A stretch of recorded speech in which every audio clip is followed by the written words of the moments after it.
بسم اللہ الرحمن الرحیم۔ السلام علیکم ناظرین، میں ہوں عام شہری عارف حمید بھٹی۔ آج آپ کو مختلف خبریں بتائیں گے۔ ناظرین، 6 ستمبر پاکستان کے لیے یادگار دن ہے، جس نے پاکستان نے اپنے ازلی دشمن کو ناکو چنے چبا دیا تھا۔ اس کے بعد پے در پہ بھارت کو ناکامیاں ہوتی رہیں۔ ناظرین، اب حالات یہ ہوئے کہ 20 سال امریکہ اور نیٹو فوج نے قبضے کے بعد افغانستان میں جب شکست فاش ہوئی تو اس وقت طاقت کا شرچشمہ امریکہ کی طرف سے تبدیل ہو رہا ہے، اور اس وقت دنیا بھر میں عالمی سطح پر پاکستان مرکز نظر بن چکا ہے۔ ہر ملک پاکستان کے ساتھ بات کر رہا ہے۔ ناظرین، جو سپر پاور تھا امریکہ، وہ سپر پاور اب نہیں رہا، اس کے اتحادی کہتے ہیں۔ بھارت جو اپنے آپ کو سپر پاور بنانا چاہتا تھا، جس نے 20 سال افغانستان میں جنگ کا بیج بویا، آج نہ صرف پسپائی کھانے کے بعد شرمندہ ہے، بلکہ دنیا کی ہر طاقت امریکہ سمیت پاکستان سے رابطہ کر رہی ہے اور پاکستان سے مدد مانگ رہی ہے، اور بھارت اس وقت تنہائی کے شکار کے ساتھ بکلاہٹ کا بھی شکار ہو گیا، اور اس کا میڈیا اس طرح کی گفتگو کر رہا ہے کہ پنج شیر میں پاکستان نے اٹیک کیا۔ ان کی بکلاہٹ کا اندازہ آپ کو آگے جا کے بتائیں گے۔ ناظرین، یاد رکھے کہ کچھ عرصہ قبل ہمارے کچھ سیاستدان اور غیر ملکی طاقتیں شور مچا رہی تھی کہ وزیر اعظم پاکستان کو امریکہ کے صدر جو بائیڈن نے فون نہیں کیا۔ جو بائیڈن فون کیوں کرتا؟ جب پہلے جو بائیڈن نے منت سماجت کی کہ وہ افغانستان سے اپنی فوج کا انخلاء چاہتا ہے، تو وزیر اعظم پاکستان عمران خان نے ایبسلوٹلی ناٹ کہا۔ اس کے بعد اس کی جرت نہیں ہوئی کہ پاکستان کے پرائم منسٹر یا پاکستان کے آرمی چیف کو فون کر کے کوئی ہدایت نامہ جاری کرتا، کیونکہ ماضی کی نسبت اس کی جی حضوری کرنے والا پاکستان میں نہیں تھا۔ حالات یہ ہوئے کہ 20 سال بھارت اور امریکہ نے پوری طاقت کا استعمال کر کے افغانستان میں طالبان کو ختم کرنے کی ہر ممکن کوشش کی، یہاں تک کہ پنج شیر میں بھارت نے اپنے ملک میں دہشت گردوں کو تیار کر کے ان کے اڈے بنائے اور افغانستان کے مختلف حصے میں ٹریننگ سینٹر کھولے گئے۔ جب امریکہ وہاں سے بگرام سے ایئر بیس چھوڑ کر فرار ہوا تو ان کا کٹ پتلی وزیر اعظم اشرف غنی بھی بے بس اور لاچار ہو گیا، اور کچھ دنوں بعد چوری کا پیسہ کر کے وہاں سے فرار ہو گیا۔ ناظرین، یہ ویسی صورتحال تھی کہ جب جو بائیڈن پر سخت تنقید ہونے لگ پڑی امریکہ میں کہ جو بائیڈن نے امریکہ کی 3 نسلوں کا پیسہ جنگوں پہ لگا دیا، اور اس سے پہلے سے انہوں نے لگا دیا، لیکن انجام اس کی پسپائی ہوئی اور بھاگتے ہوئے اپنے فوجی اور جدید ترین اسلحہ چھوڑ آیا۔ ابھی بھارت بھی اس خوش فہمی کا شکار تھا کہ وہ افغانستان میں خانہ جنگی کروا سکتا ہے، لیکن طالبان کے بڑھتے ہوئے قدم اور بھارت اور امریکہ کی پسپائی طالبان کی کامیابی کی وجہ بن گئی۔ کامیابی کے بعد بھارت نے بھاری انویسٹمنٹ کی پنج شیر میں اور احمد مسعود کو سپورٹ کیا، جس پر اور جدید ترین اسلحے دیے، جس پر طالبان نے بار بار ان سے مذاکرات کی انہیں دعوت دی۔ انہوں نے کہا کہ وہ افغانستان میں 40 سال سے جنگ جاری ہے، اب وہ جنگ کو امن کے صورت میں بدلنا چاہ رہے ہیں، لیکن احمد مسعود ان کی اشیر بات پر بھارت کی تاغ لگا رہا، لیکن بالآخر آج پنج شیر میں بھی افغانستان کا مکمل کنٹرول ہو چکا ہے۔ جیسے ہی افغانستان کا مکمل کنٹرول ہو چکا ہے طالبان کا، اور وہ بری حکومت بنا رہے ہیں، اور ملا عمر کے سابق بیٹے کو ملا عمر کے صاحبزادے کو ملا یعقوب کو وزیر دفاع بنایا جا رہا ہے، جس پر بھارتی میڈیا بکلاہٹ کا شکار، اور جو بائیڈن کنفیوز ہو گیا، ایسا لگتا ہے کہ اس کے خلاف اپیچمنٹ ہوتی ہے۔ بھارتی میڈیا کی بکلاہٹ اور احمقانہ حرکتوں کا اندازہ لگا لیں کہ وہ ویڈیو گیم کی مووی اور پرانی تصاویریں اپنے بھارت میں پروپوگنڈا کے طور پہ استعمال کر رہا کہ پاکستان نے وہاں حملہ کیا ہے پنجشیر میں پاکستان کی فوج میں. اس کی گبراہٹ کا یہ اندازہ ہے کہ آج انٹرنیشنل میڈیا نے کہا کہ ایک ویڈیو گیم اور پرانی تصویر کو شائع کر کے بھارت نے اپنے سر پر اپنے منہ پر سیاہی ملی کہ اتنا جھوٹا پروپوگنڈا کہ اس کے اتحادی ممالک جو رہے تھے انہیں بھی نظریں ان کی جھک گئی. ناظرین یہ بھی کہا جا رہا ہے بھارت کی جنگ ہسائی کی وجہ سے مودی اس وقت بھارت غیر محفوظ ہوتا جا رہا ہے. بھارت میں علیحدگی پسند تنظیموں سے لے کے مودی سرکار اس وقت سخت ترین ٹارگٹ پہ ہے اور کہا جا رہا ہے کہ بھارت آنے والے دنوں میں ایسی مشکلات کا شکار ہوگا کہ جس سے بھارت کے لیے آگے معاشی ترقی کرنا ممکن نہیں ہوگا. ناظرین اس نے پرانی تصاویریں اور ویڈیو گیم کی شائع کر کے اپنے آپ کو دنیا میں تماشا بنا دیا ہے. غیر ملکی میڈیا لکھتا ہے کہ بھارت شکست کے باعث اپنا ذہنی توازن کھو بیٹھا ہے. اس کی فوج اور اس کی سول حکومت آپس میں ایک دوسرے سے دست و گریبان ہو گئی ہے جو بھارت کی پسپائی کی وجہ بنی ہے. یہی وجہ کہ بھارتی میں علیحدگی پسند تنظیم میں ہے. دوسری طرف افغانستان میں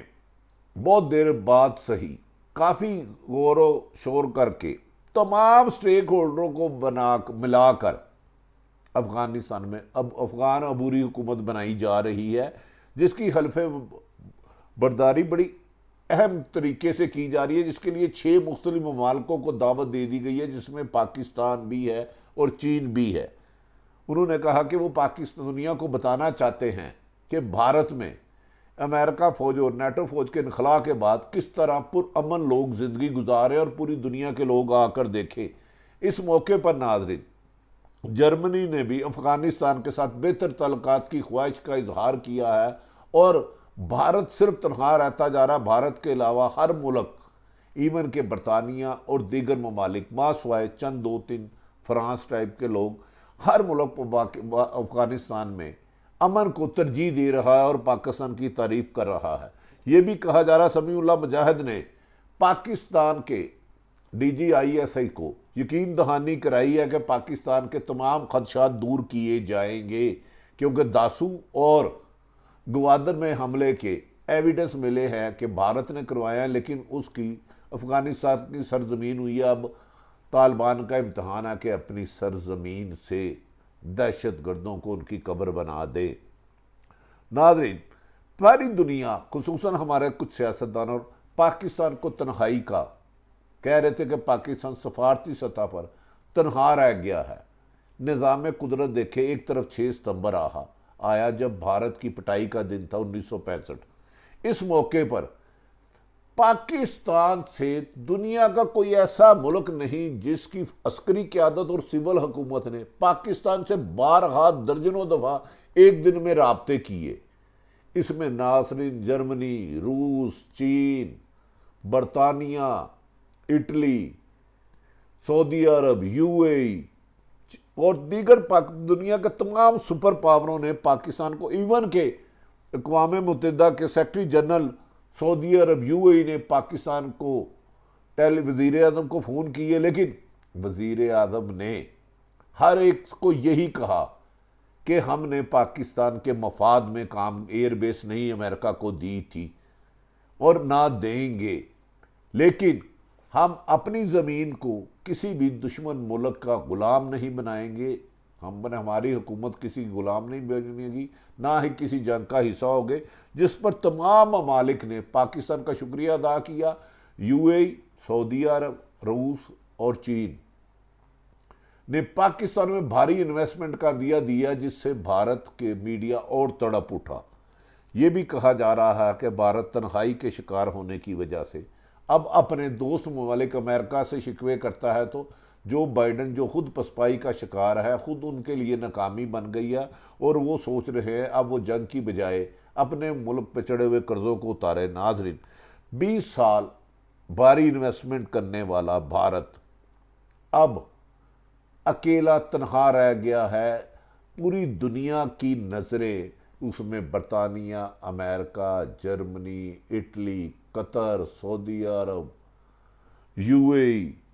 چین، رشیا، تمام پاکستان کے وزیر اعظم عمران خان اور آرمی چیف سے بار بار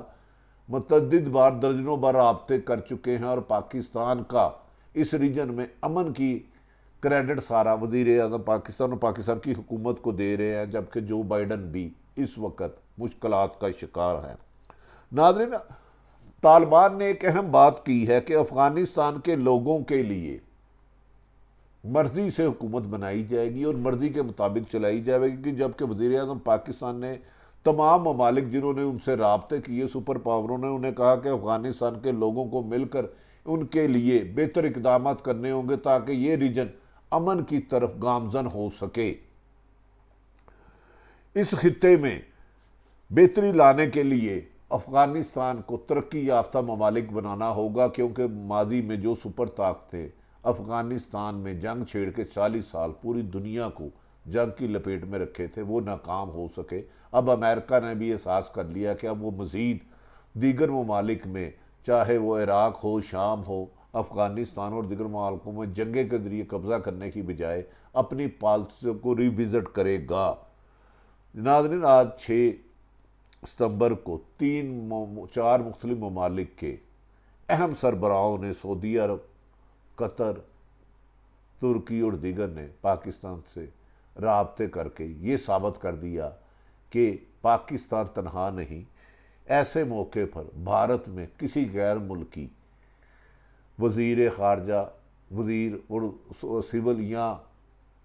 عسکری قیادت نے بھارت سے رابطے نہیں کیے، جس کو بھارت سیکھ پا ہے کہ بھارت نے 20 سال وہاں بہت زیادہ انویسٹمنٹ کی، اب لیکن جب امن ہوا تو اس کا سارا کریڈٹ پاکستان لے گیا ہے، کیونکہ پاکستان نے نہ صرف امریکن بلکہ تمام ممالک کی فوجوں کو سعودی عرب سے ریسکیو کر کے باحفاظت ان کے ممالک میں پہنچایا۔ یہ بھی کہا جا رہا ہے ناظرین کہ بھارت کی بکلاہٹ یہ تھی کہ ایک طرف ابھی نندن کو چائے پلائی گئی، مار پڑی، مقبوضہ کشمیر اس کے ہاتھ سے نکلتا جا رہا ہے۔ مقبوضہ کشمیر میں انسانیت سوچ جو وہ سلوک کیا ہے، جس کی پہچان بھارت کی پہچان دہشت گردی بن گئی ہے۔ یہ بھی کہا جا رہا ہے سید علی گیلانی کی لاش کو جس طرح ان کی وفات کے بعد ان کی ول کے مطابق انہیں ان کے قبرستان میں بجائے کھینچا گیا، پوری دنیا کے ذرائع ابلاغ کے میڈیا نے ان پر تنقید کی اور کہا کہ مودی فاشزم کا شکار بنتا جا رہا ہے۔ عالمی سطح پر ناظرین، یہ کہا جا رہا ہے کہ پاکستان کو تنہا کرنے والے خود تنہا ہو چکے ہیں اور مودی کا فیوچر اب خاص نہیں، جبکہ پوری دنیا کی نظریں پاکستان کے ذریعے افغانستان پہ امن پر مرکوز ہے۔ اس سلسلے میں چین، پاکستان اور رشیا اور ایران ایک اہم ترین بلاک بنتا جا رہا ہے، جو سعودی عرب ماضی میں بہت زیادہ امریکہ کی طرف جھکاؤ کر رہا تھا، اب کہا جا رہا ہے کہ وہ بھی اپنی پالیسیوں پہ نظر ثانی کر رہا ہے۔ اور آج اسی لیے سعودی شہزادے محمد بن سلمان نے وزیر اعظم پاکستان سے ایک طویل گفتگو کی اور اس ریجن میں امن کے پاکستان کی امن کے لیے کوششوں کو سراہا اور کہا کہ وہ سعودی عرب نہ صرف پاکستان میں انویسٹمنٹ کرے گا بلکہ سی پیک میں ایک بڑا حصے دار بن کے سامنے آئے گا، جبکہ پاکستان کے وزیر اعظم نے انہیں یقین دہانی کرائی ہے کہ افغانستان میں امن قائم کرنے کے لیے پوری دنیا کے تمام ممالک کو کردار ادا کرنا ہوگا۔ یہی وجہ ہے کہ یہ ریجن ترقی کی طرف جائے گا۔ ناظرین، وزیر اعظم عمران خان کو جو بائیڈن کا فون کا تانا نہ دینے والے اب شرمندہ ہیں کہ ہر روز آرمی چیف قمر جاوید باجوہ اور وزیر اعظم پاکستان تھے درجنوں ممالک کے سربراہ، عسکری قیادت، وزیر خارجہ، وزیر داخلہ اور سفیر سینکڑوں کی تعداد پر مل چکے ہیں، اور پاکستان اس وقت دنیا میں مرکز نظر بن چکا ہے۔ ناظرین، اپنے ارد گرد رہنے والوں کی خوشیوں کا خیال رکھیں۔ یقیناً بھارت کی پسپائی اور امریکہ کی رسوائی اور پاکستان کا اس وقت باوقار طور پر دنیا میں ابھرنا ہر پاکستان کے لیے قابل تحسین اور قابل عزت ہے۔ اپنے ارد گرد خوشیوں کا خیال رکھیں۔ پاکستان زندہ باد۔